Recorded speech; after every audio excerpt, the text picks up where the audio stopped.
नमस्कार, मैं हूं आपके साथ ज्योतिका। आइए रुक करते हैं फटाफट खबरों की ओर। दिल्ली चुनाव के रुझानों पर शिवसेना यूबीटी के नेता संजय राउत ने कहा कि शुरुआती रुझानों में कड़ा मुकाबला दिखा। अगर कांग्रेस और आप ने मिलकर चुनाव लड़ा होता तो नतीजे अलग हो सकते थे। कांग्रेस और आप की विरोधी पार्टी भाजपा है।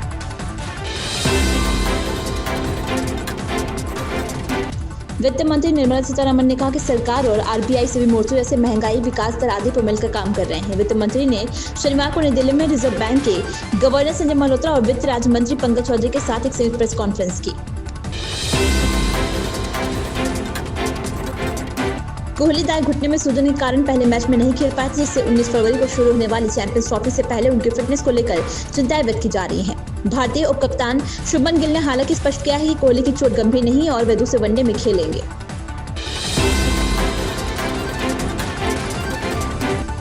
पीएम मोदी ने दिल्ली विधानसभा चुनाव का बिगुल तो काफी पहले फूंक दिया, लेकिन अंतिम समय में उन्होंने दिल्ली के कुछ और जिलों को कवर करने की कोशिश की। दिल्ली के कुल 11 जिलों में से पीएम मोदी ने 4 जिले उत्तर पश्चिम दिल्ली, पूर्वोत्तर दिल्ली, दक्षिण पश्चिमी दिल्ली और नई दिल्ली जिलों को कवर करने की कोशिश की है।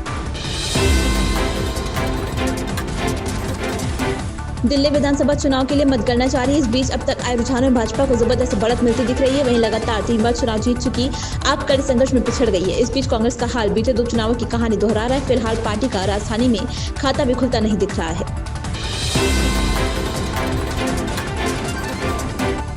मिल्कीपुर उपचुनाव के नतीजों पर बीजेपी सांसद दिनेश शर्मा का कहना है, मिल्कीपुर में सकारात्मक नतीजे लोकसभा चुनाव को लेकर सपा के अहंकार के टूटने का प्रतीक है। सपा को लोकतांत्रिक तरीके से हार को प्यार से स्वीकार करना चाहिए।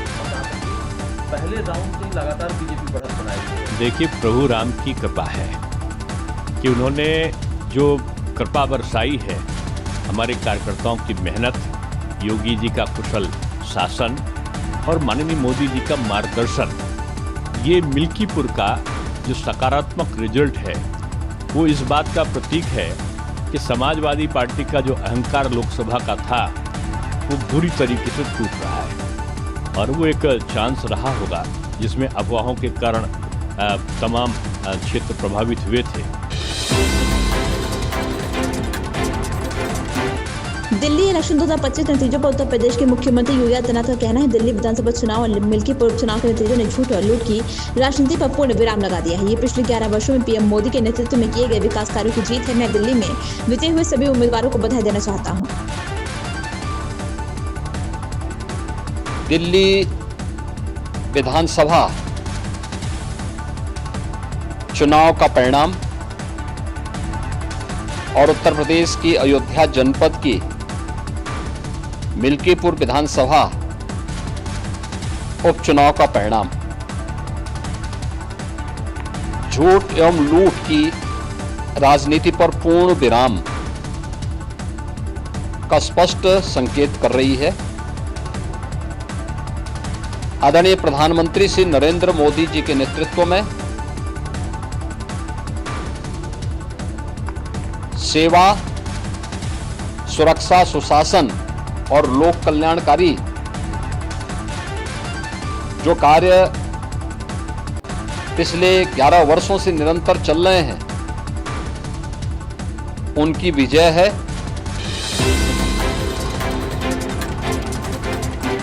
मध्यम वर्ग को आयकर में राहत देने के कुछ दिनों बाद केंद्रीय मंत्री नितिन गडकरी ने कहा कि मोदी सरकार अब राष्ट्रीय राजमार्ग, नेशनल हाईवे उपयोगकर्ताओं को फायदा पहुंचाने के लिए एक समान टोल नीति पर काम कर रही है।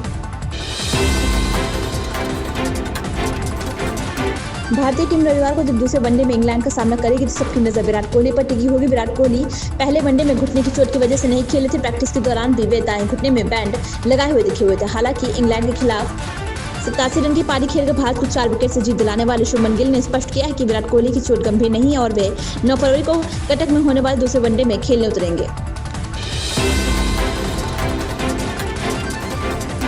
भाजपा ने आपको दिल्ली में जीत का चौका लगाने से रोक दिया। अब तक के रुझान बता रहे हैं कि भाजपा यहां 27 साल बाद सत्ता में वापसी करती दिखाई दे रही है। दिल्ली चुनाव के नतीजों पर राजनीतिक प्रतिक्रिया भी आनी शुरू हो गई। वहीं केजरीवाल के हार के बाद स्वाति मालीवाल ने बिना नाम लिए पूर्व सीएम पर हमला बोल दिया है।